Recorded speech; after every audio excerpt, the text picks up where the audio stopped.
நம்முடைய தாய், திரு அவையினுடைய தாய், நம் அத்தனை பேருக்கும் பல்வேறு வரங்களை தருகின்ற திருக்கல்யாண தாயை தேடி நாம் வந்திருக்கின்றோம்.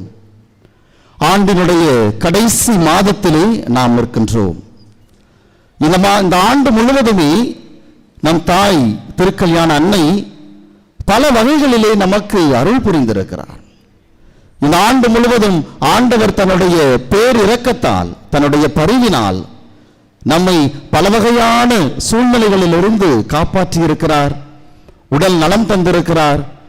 நாம் வேண்டிய பல வேண்டுதல்களை நம் தாய் திருக்கல்யாண தாய் வழியாக நமக்கு இந்த ஆண்டு முழுவதும் கொடுத்திருக்கிறார். பல்வேறு ஆசீர்வாதங்களால் நம்மை நிரப்பி இருக்கிறார். புதிய வீடு கட்ட செய்திருக்கிறார். திருமணம் நடக்க செய்திருக்கிறார். குழந்தை பேறு தந்திருக்கிறார். இப்படி ஆண்டவர் நம் தாய் வழியாக பல்வேறு இரக்க செயல்களை இந்த ஆண்டு முழுவதும் செய்திருக்கிறார். எனவே நம் தாயை தேடி, நம் ஆண்டவரை தேடி வந்து, என் ஆண்டவர் இரக்கம் உள்ளவர், என் தாய் பரிவு மிக்கவர் என்று பறைசாற்று, இந்த தாய்க்கு நன்றி செலுத்த, ஆண்டவருக்கு நன்றி செலுத்த இந்த நேரத்திலே நாம் இந்த முதல் சனியிலே ஒன்று கூடி வந்திருக்கிறோம். அன்புக்குரியவர்களே, எல்லார் வாழ்க்கையிலுமே கடவுளுடைய இரக்கம் பொங்கி வழிந்து கொண்டிருக்கிறது. அதற்கு எத்தனையோ பேரை உதாரணமாக சொல்லலாம் என்றாலும் என்னையே நான் சொல்ல முடியும். இந்த ஆண்டினுடைய முதல் மாதம் ஜனவரி மாதத்திலே நம்முடைய திருத்தல தந்தை மறையுரை ஆற்றுவதற்காக, முதல் சனி என்று மறையுரை ஆற்றுவதற்காக என்னை அழைத்தார். அவர் அழைத்த கொஞ்ச நேரத்திலேயே ஒரு விபத்து. எனவே வர முடியாத ஒரு சூழல். இந்த ஆண்டினுடைய கடைசி மாதத்தில் இறைவனது அருளை பாருங்கள், தாயினுடைய இரக்கத்தை பாருங்கள். கடைசி மாதத்திலே இந்த தாய்க்கு நன்றி செலுத்த, கடவுள் எனக்கு செய்த இரக்கத்தை நினைத்து பார்த்து நன்றி செலுத்துவதற்காக மீண்டும் இந்த ஆண்டினுடைய கடைசியில் மறையுரை ஆற்றுவதற்காக அழைத்திருப்பதை நான் நினைத்து பார்க்கிறேன். அன்புக்குரியவர்களே, எதற்காக ஆண்டினுடைய இறுதியில் ஆண்டவருடைய இரக்கத்தை, நம் தாயினுடைய பரிவை நாம் நினைத்து பார்த்து கொண்டிருக்கிறோம்? இன்றைய வாசகங்கள் இரண்டுமே கடவுள் எத்துணை இரக்கமிக்கவர், கடவுளுடைய பரிவு எந்த அளவிற்கு நம்முடைய வாழ்வில் பொங்கி வழிந்து கொண்டிருக்கிறது என்பதை நமக்கு மிக தெளிவாக எடுத்து காட்டிக் கொண்டிருக்கின்றது. இரக்கம் என்று சொன்னோம் என்றால் அது மனிதர்களுக்கு மட்டுமே உரியதல்ல. இந்த உலகில் உயிரோடு வாழ்ந்து கொண்டிருக்கிற அத்தனை உயிர்களுக்குமே இரக்கம் என்பது தேவைப்படுகிறது. எனவேதான் நம்முடைய தமிழ் கூறும் நல்லுலகிலே வள்ளலார் சொல்லுவார், வாடிய பயிரை கண்ட போதெல்லாம் வாடினேன். பயிர்கள் மீது இரக்கம் கொள்கிறார். அதே போல் பாரியினுடைய வாழ்க்கையில் பார்க்கிறோம், கொடியின் மீது இரக்கம் கொண்டு தன்னுடைய தேரையை அந்த முல்லை கொடிக்கு கொடுக்கிறான். அதுதான் இரக்கம். பேகனுடைய வாழ்க்கையில் பார்க்கிறோம், மயில் குளிரினால் வாடியதை பார்த்து அதன் மீது பரிவு கொண்டு தன் போர்வையை அதற்கு கொடுப்பதை பார்க்கிறோம். இப்படி எத்தனையோ பேரை நம்முடைய தமிழ் கூறும் நல்லுலகு நமக்கு எடுத்து சொல்லிக் கொண்டே இருக்கிறது. மனுநீதி சோழனை பார்க்கிறோம், உயிர் என்பது அத்துணைக்கும் உரியது, பொதுவானது, அத்துணைக்கும் இரக்கம் தேவை என்பதை எடுத்து சொல்லிக் கொண்டிருக்கிறது. ஆக மனித படைப்புகள் மட்டுமல்ல, நாம் மனித நேயத்தை மட்டும் பேசுவதல்ல, உயிர்மை நேயத்தை தான் நாம் பேசிக் கொண்டிருக்கிறோம். அத்துணை உயிர்களுக்குமே இரக்கம் என்பது பொதுவானது, அத்துணை உயிர்களுக்கும் இரக்கம் என்பது காட்டப்பட வேண்டும். ஆனால் இந்த அத்துணை இரக்கத்திற்கும் தொடக்கமும் ஊற்றுமாக இருப்பவர் நம்முடைய கடவுளாகத்தான் இருக்கிறார். எனவேதான் நாம் அவருடைய சாயலிலும் உருவிலும் படைக்கப்பட்டிருக்கிறோம். எனவேதான் ஆண்டவர் இயேசு மீண்டும் மீண்டும் விவிலியத்தில் நற்செய்தியில் சொல்லிக் கொண்டே இருக்கிறார், உங்கள் தந்தை இரக்கமுள்ளவராய் இருப்பது போல நீங்களும் இரக்கமுள்ளவராய் இருங்கள். ஏனென்றால் தந்தையினுடைய இரக்கம் அளப்பரியது, அதை அளவிடவே முடியாது. கடவுளுடைய இரக்கத்திற்கு எந்த ஒரு தகுதி பார்த்தோ ஆள் பார்த்தோ கடவுள் இறங்குவது கிடையாது. நெப்போலியனுடைய வாழ்க்கையிலே நாம் வாசிக்க கேட்டிருப்போம், பலமுறை கேட்டிருக்கலாம். நெப்போலியனுடைய போர் படையிலே ஒரு வீரன் அடிக்கடி தவறு செய்து கொண்டே இருக்கிறான். ஒருமுறை மன்னிக்க முடியாத ஒரு தவற்றை செய்கிறான். எனவே அவனுக்கு மரண தண்டனை விதிக்கப்படுகிறது. அந்த வீரனுடைய தாய் நெப்போலியனிடத்தில் சென்று மன்றாடுகிறார், என் மகனுக்கு எப்படியாவது மன்னிப்பு கொடுங்கள், அவன் மீது இரக்கம் கொள்ளுங்கள் என்று. அப்போது நெப்போலியன் சொல்லுகிறான், உன் மகன் மன்னிப்பதற்கு தகுதியற்றவனாக மாறி போய்விட்டான், பல முறை அவனை மன்னித்து விட்டேன், அவன் மீது இரக்கம் கொள்வதற்கு அவன் தகுதியற்றவனாக இருக்கிறான் என்று சொல்லுவான். அப்ப அந்த தாய் சொல்லுவாங்க, மன்னா, கடவுள் தகுதி பார்த்து நம் மீது இறங்குவது கிடையாது. கடவுள் தகுதி பார்த்து நம்மை மன்னிப்பது கிடையாது. நீ மன்னனாக இப்பொழுது கடவுளுடைய இடத்தில் இருக்கிறாய், எனவே தகுதி பார்த்து நீ மன்னிக்கிறவனாக இருக்கக்கூடாது என்று சொல்லுகிற போது தன் தவற்றை உணர்ந்து நெப்போலியன் அவனை மன்னித்து விடுவதாக அந்த குறிப்பில் சொல்லப்பட்டிருக்கும். அன்புக்குரியவர்களே, நம்முடைய கடவுள் அத்துணை இரக்கமிக்கவர். அவருடைய இரக்கத்தை நாம் பறைசாற்றிக் கொண்டிருக்கிறோம். எந்த தகுதியும் இல்லாமல் எத்துணை முறை தவறினாலும் மீண்டும் மீண்டும் நம் மீது இரக்கம் கொண்டு மன்னிக்கிறவர் தான் நம்முடைய கடவுள். அவர் ஆள் பார்த்து மன்னிப்பது கிடையாது. பழைய ஏற்பாட்டிலே பல இடங்களில் பார்க்கிறோம். நினிவே நகர் மக்கள் புற இனத்து மக்களாக இருந்தாலும் அந்த மக்களை மன்னிக்கிறார். வழக்கை எது இடக்கை எது என்று தெரியாத இந்த மக்களை நான் எப்படி அழிப்பேன் என்று இரக்கம் கொள்வதை நாம் பார்க்கின்றோம். ஆக இப்படிப்பட்ட இறைவனைத்தான் நாம் விவிலியத்தில் பார்க்கிறோம். எல்லா வகையிலும் தன் இரக்கத்தை, தன் பரிவை கொடுத்து கொண்டே இருக்கிறவர். எனவேதான் மோசே விடுதலை பயண நூலிலே 34ஆம் அதிகாரம் 6வது இறை வார்த்தையிலே சொல்லுவார், ஆண்டவர் பரிவும் இரக்கமும் உள்ளவர். ஏனென்றால் இஸ்ராயல் மக்கள் பல முறை தவறிய போதும் சரி, அவர்கள் எகிப்து நாட்டிலே அங்கு அழுத போதும் சரி, என் மக்களின் குரலை என் காதால் கேட்டேன், என் கண்களால் கண்டேன் என்று இறங்கி வந்து மோசே வழியாக அவர்களை மீட்டுக் கொண்டு வருகிறார்.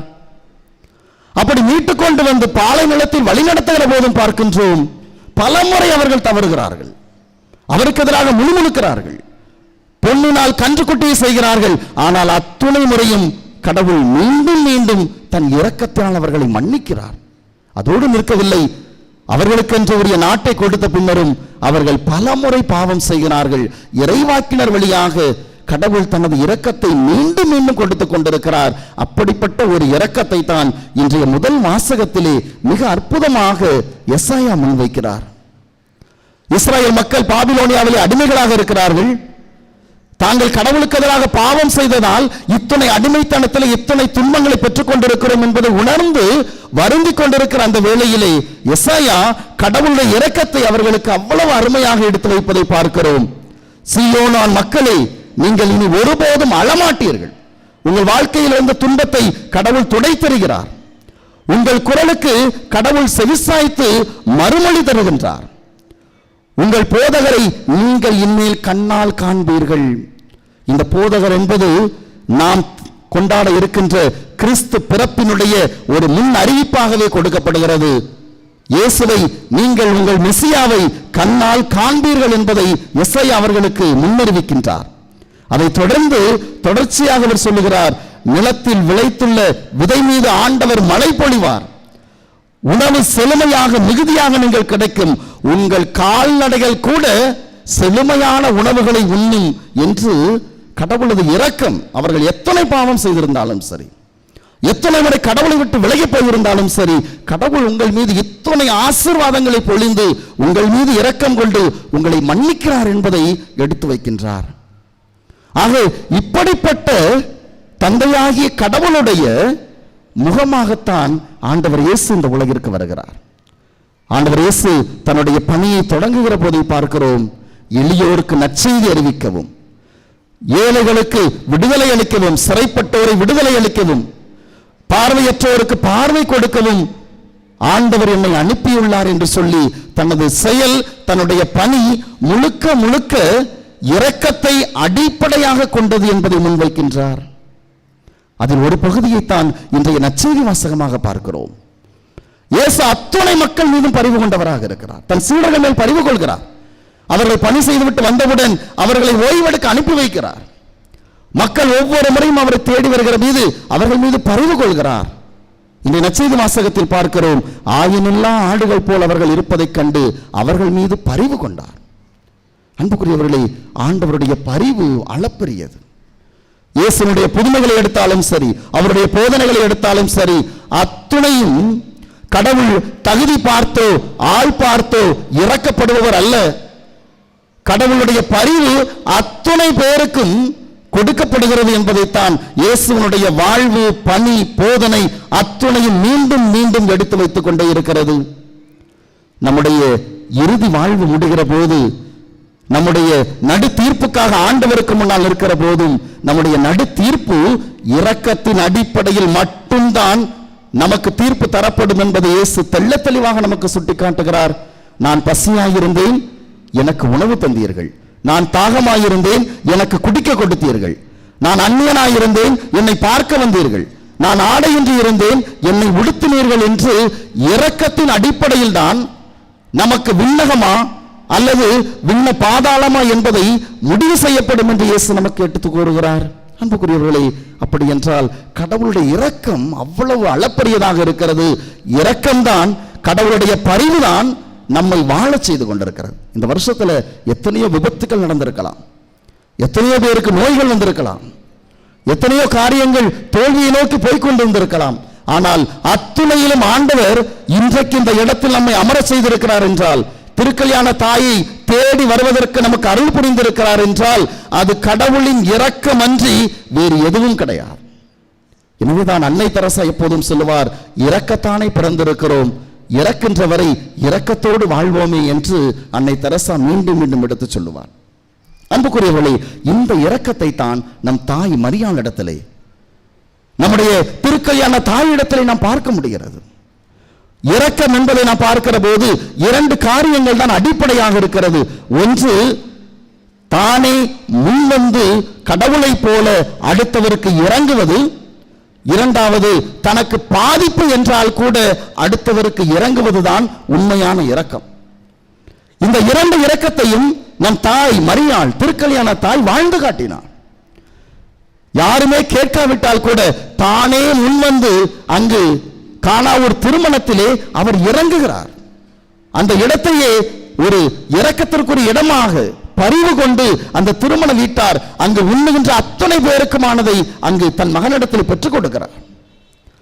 தனக்கு பாதிப்பு என்றால் கூட, தான் 3 மாத கர்ப்பிணி என்றால் கூட எலிசபெத் அம்மாளை தேடி சென்று அவருக்கு உதவ வேண்டும் என்று அங்கு தேடி செல்கிறார். அத்துணை மைல்கள் தாண்டி போகிறார். இதுதான் இரக்கம். நம் தாய் மரியாள் தந்தையாகிய இறைவன் எந்த இரக்கத்தை இந்த உலகத்திற்கு தந்தாரோ, தன் மகன் இயேசு கிறிஸ்து எந்த இரக்கத்தை போதித்து வாழ்ந்து காட்டினாரோ, அதைத்தான் இயேசுவின் முதல் சீடத்தியாக இந்த தாய் மரியாளும் நமக்கு வாழ்ந்து காட்டியிருக்கிறார். அன்புக்குரியவர்களே, இவர்கள் வழியில் இந்த தாயை தேடி நாம் வந்திருக்கிறோம். இந்த தாய்க்கு அவர் செய்த அத்துணை பரிந்துரைகளுக்காகவும், நம் மீது பரிவு கொண்டு அவர் பெற்றுக் கொடுத்த அத்துணை அற்புதங்களுக்காகவும் நன்றி செலுத்ததான் இந்த இடத்தில் அமர்ந்திருக்கிறோம்.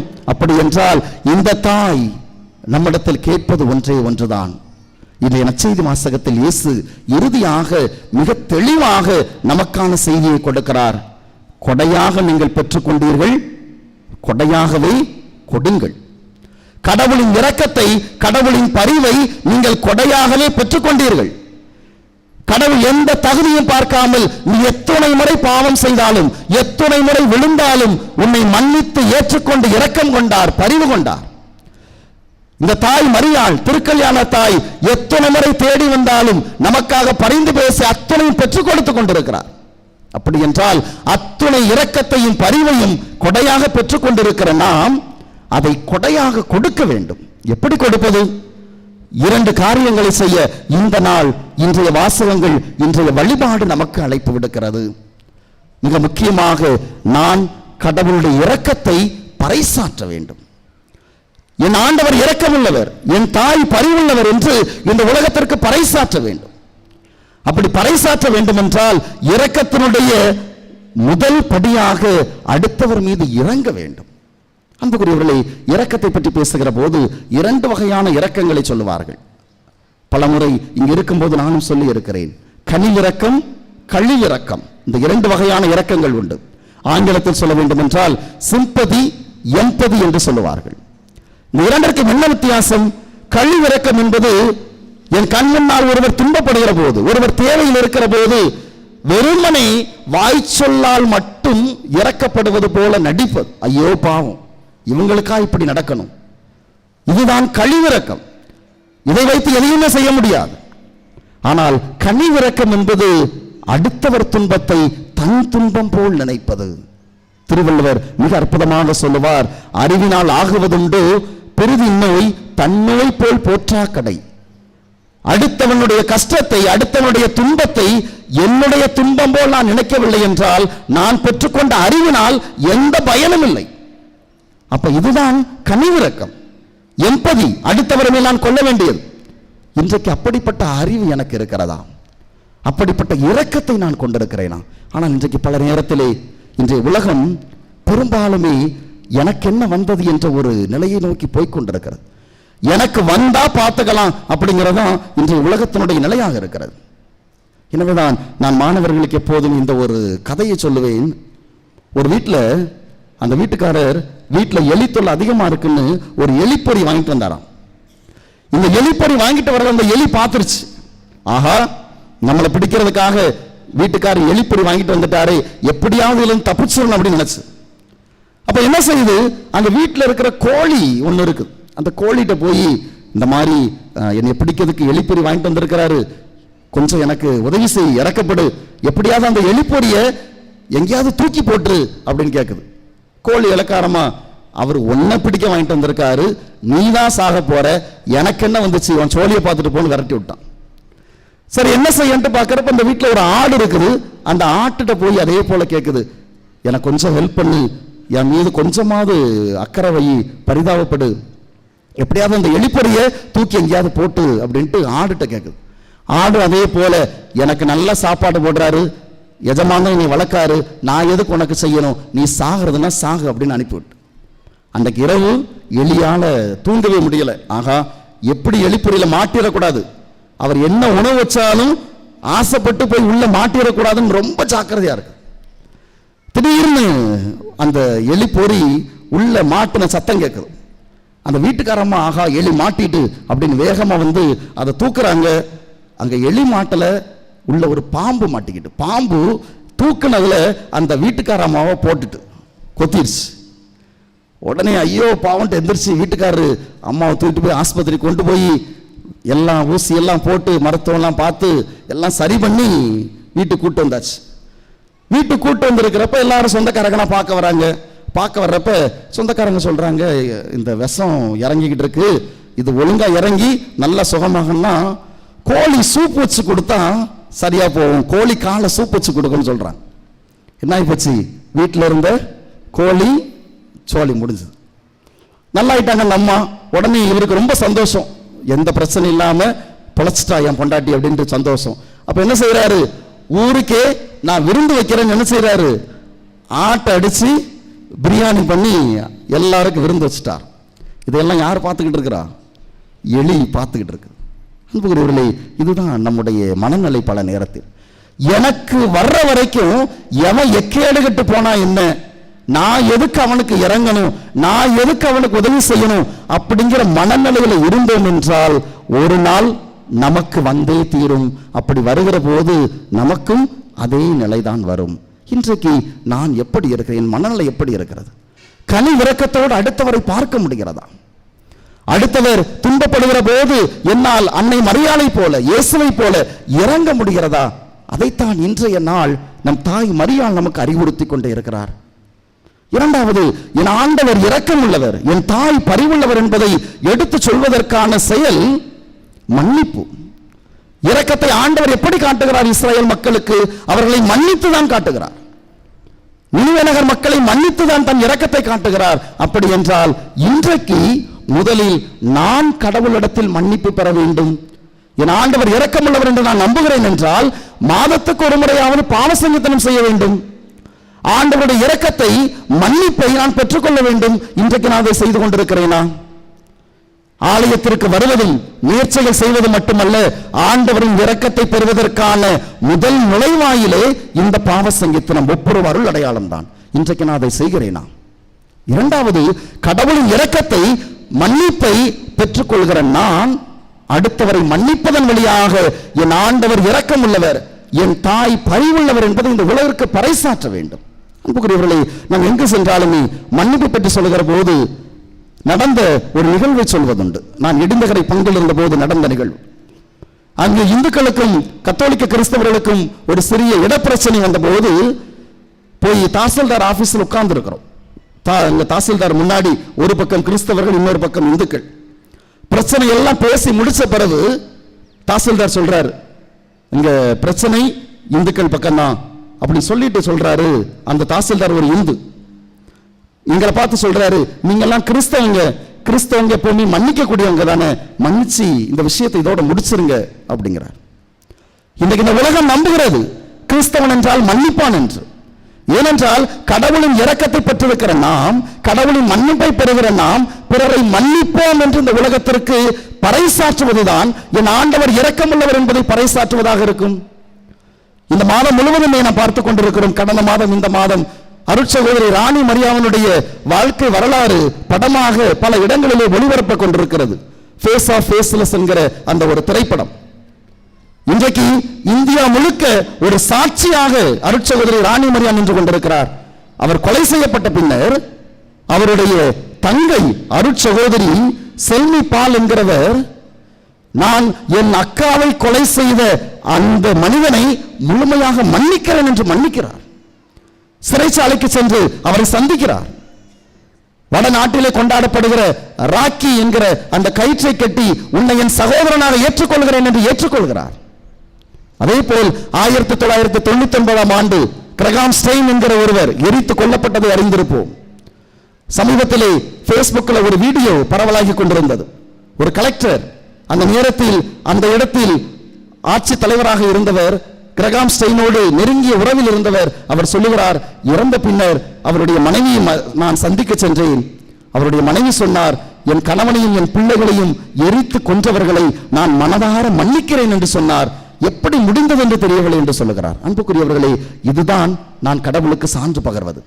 என் ஆண்டவர் இரக்கமுள்ளவர், என் தாய் மரியாள் பரிவுள்ளவர் என்பதை நான் அடுத்தவரை மன்னிப்பதன் வழியாக, அடுத்தவர் மீது இறங்குவதன் வழியாக மட்டும்தான் இந்த உலகிற்கு பறைசாற்ற முடியும். நம்மை சுற்றி பல சமயத்தவர் வாழ்ந்து கொண்டிருக்கிறார்கள். அத்தனை பேருக்கும் நான் பறைசாற்ற வேண்டும். இது என் கடமை. என் ஆண்டவர் இரக்கத்தோடு இருக்கிறார், என் மீது இறங்குகிறார், அத்தனை பேர் மீதும் இறங்குகிறார் என்று பறைசாற்ற வேண்டிய நம்முடைய கடமை. அதை இன்றைக்கு செய்ய அழைக்கப்பட்டிருக்கிறோம். எனவே அன்புக்குரியவர்களே, கடவுளின் இரக்கத்தை, பரிவை, திருக்கல்யாண தாயினுடைய அத்துணை பரிந்துரையும் பெற்று அவருக்கு நன்றி செலுத்த வந்திருக்கிற நாம் வெறுமனே நன்றியோடு நின்று கொள்ளாமல், கடவுளிடமிருந்து பெற்றுக்கொண்ட, என் தாயிடமிருந்து பெற்றுக்கொண்ட அத்துணை பரிவையும் அடுத்தவருக்கு காட்டக்கூடியவர்களாக, அதை பறைசாற்றக்கூடியவர்களாக நம்முடைய வாழ்வை அமைத்துக் கொள்வோம். நம் தாய் திருக்கல்யாண அன்னை என்றென்றும் நம் மீது பரிவு கொண்டு நமக்காக தொடர்ந்து பரிந்து பேசுவாராக. ஆமென்.